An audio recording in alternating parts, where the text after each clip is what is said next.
తిమోతికి రాస్తూ అంటాడు, 2 తిమోతి 1:11 ఆ సువార్త విషయములో నేను ప్రకటించువాడనుగాను అపోస్తలుడనుగాను బోధకుడనుగాను నియమించబడి తిని. గాడ్ అపాయింటెడ్ అస్, గాడ్ అప్రూవ్డ్ అస్, గాడ్ అపాయింటెడ్ అస్. ఈ పని చేయటానికి దేవుడు మనల్ని నియమించాడు. ఏ పని చేయటానికి? కేవలం వాక్యమును మాత్రమే ప్రకటించటానికి. నీ సొంత అభిప్రాయాలను ప్రకటించకూడదు, నీ యొక్క ఆలోచనలను ప్రకటించకూడదు. నువ్వు నియమించబడ్డావు ఈ పనికి.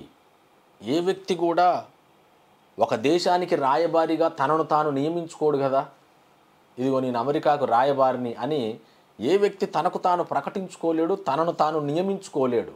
దేశాధ్యక్షుడి చేత నియమించబడతాడు.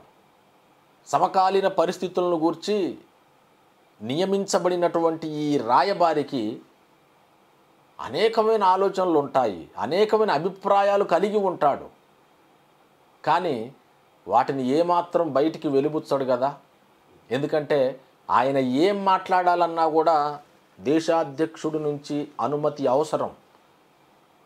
ఈయన ఏం మాట్లాడినా వాళ్ళ దేశం తరపున మాట్లాడాలంతే.